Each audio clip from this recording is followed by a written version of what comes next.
I bet you anything, like, they'll have way more drama than we will. Oh, yeah. I bet you we're gonna hear all kind of about their night. They're gonna be bickering at each other and all kinds of. Oh, you think so, do you? They'll have way more drama than we will. I didn't know you don't say what's up to me ever besides, oh, I'm going to see your girl. How did you not know? First of all, lower your voice, because I'm not... What do you need to... What the you do, bro? I think you were very wrong. Now, don't get me wrong, the girls sure have a lot of drama too. And why are you treating them like a dog then? It's not my fault. You treat them like your puppy then, Jennifer. But I think literally squaring up to each other and threats of physical violence are a little bit worse. Now, as it turns out, all of this drama, both male and female, all centres around Tiffany. So the day started, of course, with Colt being taken to the hospital. And if you missed that video, I'll include a link at the end. But after the initial shock of the situation, Tiffany did end up making it to her sexy cooking class. And as it turns out, she's glad that she did. I'm very happy to see Rocky here because I still have not kind of established where I'm at with Rocky. If it's just like a spark thing or if there's actually chemistry there. Now remember, Rocky was the first guy at the resort that Tiffany was interested in. But since then, their connection kind of took a back seat. She was interested in getting to know other guys like Carlo, for example. And while she is still seeing Carlo isn't sure that he's actually ready to date a single mum. Now, in the meantime, another guy, Jay, has also asked her out. So she's definitely keeping her options open. But for right now, Tiffany's just happy to be spending some more time with Rocky, getting to know him a bit better, even though it's not one-on-one. And while it's clear that they are enjoying each other's company, by the time night rolls around, when we join them later on that evening, Tiffany's ready to put all guys to one side and just enjoy a night out with the girls alone. The guys and girls are splitting up. We're all going out separately. It's girls' night. We're here to around, have a good time, have a couple drinks, and talk about these guys. Oh, don't you worry, Tiffany. You certainly will be talking about the guys, but maybe not in the way that you're expecting. Now, in the girls' bus, Jeniffer is also there. She's arrived back from hospital where she'd been acting as a translator for Colt, and she's also ready to let her hair down after the events of today. But over in the guys' bus, well, they're having the time of their lives. In fact, they even say everything's so much more fun and chilled out without the girls there. I bet you anything, like, they'll have way more drama than we will. Oh, yeah. I bet you we're gonna hear all kind of about their night. They're gonna be bickering at each other and all kinds of. Again, oh, just you wait. Is it a surefire bet that the girls are gonna bicker? Well, yes, but don't go thinking the guys are any better, because they're not. Now, on that note, check out the group of guys who are actually going. We've got Rob and Cole, who we know don't like each other, but for the time being at least, are remaining civil. And then you've also got the three guys who are all interested in Tiffany. Jay, Carlo, and Rocky. Yeah, you don't need to be a genius to work out that after a bit of alcohol and maybe some bruised egos, that might spell trouble, especially considering what Elise shares with the girls. Yesterday, after Jay asked Tiffany on a date, Carlo was so upset. Carlo knocked on my door and was like, I'm so upset. Now, this news kind of takes Tiffany aback. She's a little confused why Carlo is now all of a sudden becoming possessive and jealous. Yes, they've been hanging out together, but it's not exactly serious. She was massively put off by the fact that he wasn't sure he wanted to date someone who has kids. So hearing that her agreeing to go on a date with Jay has somehow affected him in such a profound way has surprised her. She definitely doesn't feel as strongly for him. I can't tell if he's being hesitant about dating a single mom, or maybe he's just not that into me. And I just don't have time for something that's unserious. So while Tiffany is left contemplating Carlo's sudden change of attitude and what that might mean for them, what she doesn't yet realise is how this is going to have a serious impact on the boys' night out. Now, it's at this point that Elise brings up a separate matter, but one that she's very invested in. She again wants to discuss the whole Jen, Rob and Cole thing that she, after all, has been dragged into. I don't care who you hook up with. Like, I had my chance with Rob. I don't want Rob. The only thing I had a problem with is that everyone was coming up to me saying that I had sex with him when it was you. Jen, as usual, as we've seen many times before, sticks to the same old story. She denies sleeping with Rob. But she does admit that she's not opposed to that idea. It may happen in the future, she says. And so what if it does? It's none of your business. And she then turns it around on Elise. Are you this invested in my business because you're hiding something? She asks. You know what is crazy? I heard that you visited him today. You were having sex with him. Couldn't be further than the truth. So now apparently there are rumours flying around that Elise and Rob slept together today. Like, is that true, or is Jennifer just trying to get under Elise's skin? I mean, given all the animosity between Elise and Rob, given everything that's happened between them, I don't know how much I believe that, how likely that is to be true, especially given how frustrated Elise is to be learning of this. Like, she's once again being dragged into all the drama. But hold on a minute, just wait a second. How exactly did Jennifer come to hear about that rumour? I mean, she's been at hospital all day. Well, we're going to find out the source of that shortly. But in the meantime, the guys have arrived at the club and they're ready to have some fun. Which reminds me, if you're having fun, if you're enjoying this video, heck, if you've watched more than one of my videos in the last couple of weeks, do me a favour please, hit that subscribe button. It's completely free, costs you nothing, takes a second of your time, and it really does help my channel. I don't do sponsored ads on this channel because frankly, if I don't believe in the product, if I wouldn't use it myself, I'm not going to pitch it to you. And I really do work hard trying to put out 4 or 5 of the best quality videos I can each week. So if you like what I do, if you want to show your support, hit that subscribe button, or if you want to buy me a coffee, you can hit that super thanks button. No pressure, no obligation, but thank you so much. I appreciate you. So, everyone is now at the club and everyone's having fun except for Carlo. You see, he seems pretty down and it becomes apparent that the cause of this is because of the previous night. Things between him and Tiffany didn't quite pan out as he hoped, and now he feels like he may have blown his shot with her. He's clearly uncomfortable with all the other competition he faces for her affection.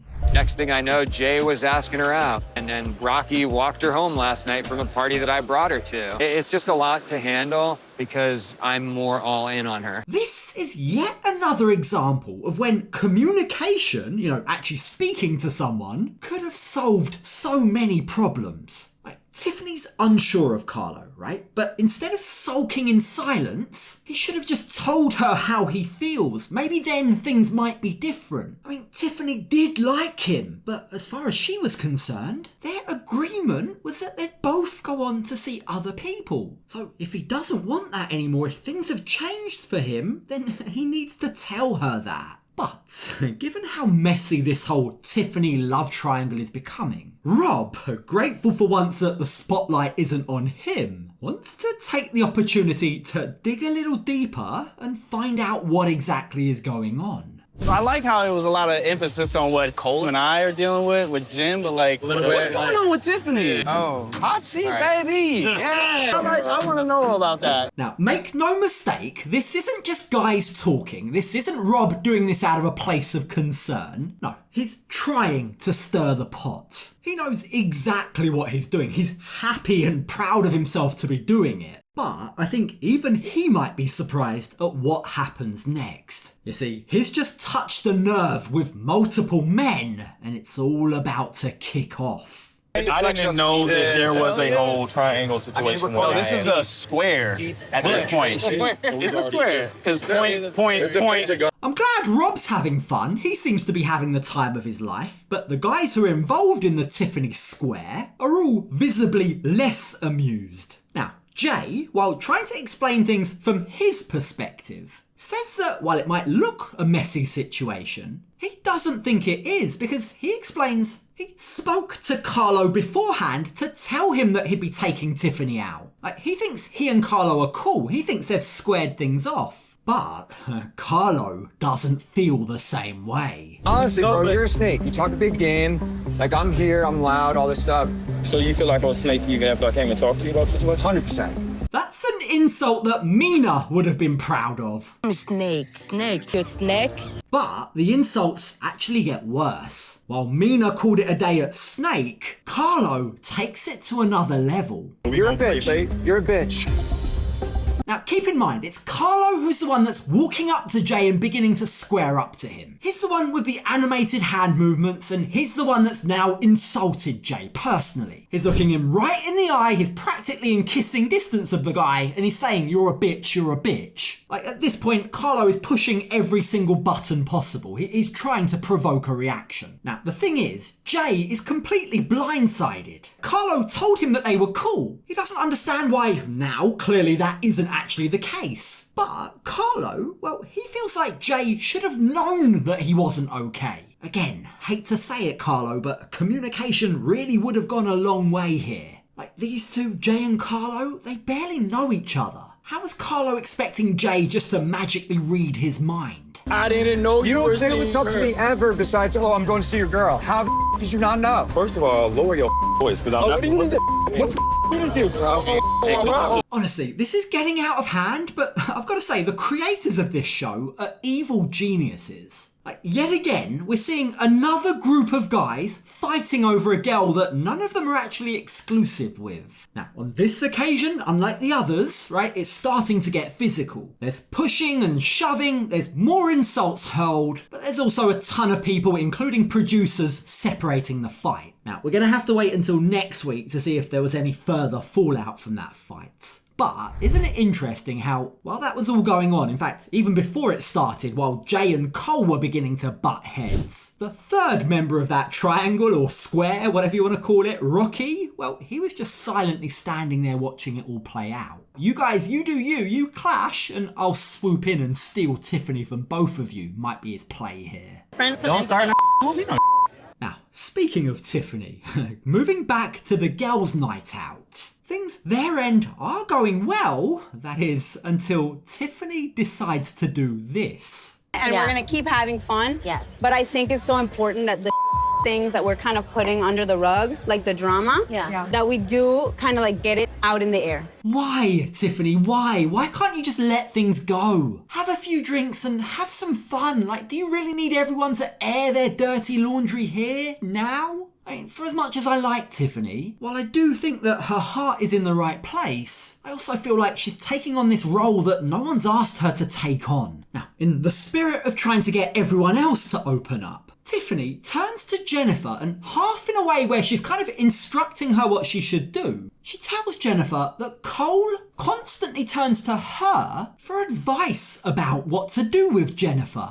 Cole comes to me to talk to me about you. If you care about him, then maybe entertain that. Maybe explore that. I didn't involve myself. Now, that is an interesting insight, right? If Cole is constantly turning to Tiffany for advice and help, if he's constantly singing a sad story to her about his experience with Jeniffer, well, naturally, she is going to feel protective about that. She is going to want to try and prevent the guy from getting hurt. Maybe that explains a little bit better why she's been so vocal and involved in Jennifer's storyline. But as far as Jennifer's concerned, well, she likes two guys. She wants to get to explore things with both of them. She doesn't feel she's done anything wrong. I genuinely like Cole, she says. Like, out of everyone here, if I could see myself falling in love with any of the guys, well, it would be Cole. But he does have some flaws. Cole kind of like wants me to be the bad guy, but he has been the one acting weird and stalking me and acting like we have been married for 10 years. Now, Jeniffer goes on to give some examples, and I've got to say, they do sound quite creepy.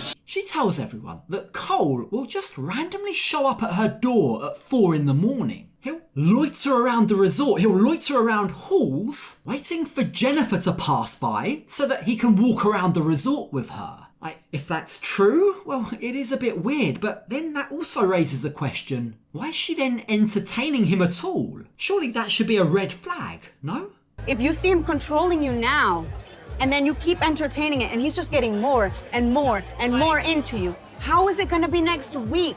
If Cole, after just a week or so of knowing her, is already that controlling to the point where Jennifer feels she's being stalked, I don't really understand how she can say she sees herself falling in love with him. Surely that should put her off him entirely. Now, whatever the case, Elise wants to go back to something they were discussing earlier. Given we're all getting everything out in the open, she says, tell me, Jennifer, who is it that's spreading rumours that me and Rob slept together today? Are people really saying that, or did you just make it up?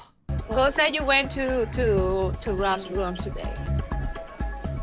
Cole said that. And he said that everybody is saying that you... Everybody Rob. Now, funnily enough, Jennifer uses this as an opportunity to say, look, see, this is how quickly false information can spread in the resort. Which is ironic because the information spread about her is actually true. Nonetheless, right, let's just say for a moment that it was Cole that told Jen Elise went to Rob's room. Why do you think he might have said that? Could he have a vested interest, perhaps? I think it's very plausible that Cole might be just making stuff up to try and convince Jennifer that Rob is seeing another woman so that he can get her all to himself. Now, it's at this point that Tiffany again interrupts. If you say there's nothing to hide, she says, why does Cole constantly come running to me? And that is the final straw for Jennifer. That's a you problem, not a me problem, she says. You need to impose some boundaries with Cole. Don't talk to me like I'm a child. Are talking to me like he's my dog. And he Why are you treating him like a dog then? It's not my fault. You treat him like your puppy then, Jennifer. Cole isn't my little dog that I can control, Jennifer says. I can't stop him from showing up at your door. But Elise and Tiffany don't agree. Stop treating them like dogs then, they say. Like, you're treating these guys terribly. If you were to just treat guys better, then you might actually find the right guy here. You might find love, they tell her. But Jennifer's response to that is, maybe it's what I'm doing now that attracts all the guys. Maybe that's what they love. Jennifer, That's what they like. But no. Look at you, You're you're single single now. You deserve better. They love it. You deserve better. You really love it. Cheers for that. Now, for as much as Jennifer might try to delude herself that this tactic/personality trait of hers is working for her, I'm sorry, but it isn't. The fact is, the bottom line is, if you treat people better, you'll attract better people. That's just how it is. That's a universal law of life, right? But the problem is, Jennifer doesn't want to hear this, and Tiffany is done talking. She storms off. Yeah, so much for a fun boys and girls night out, hey?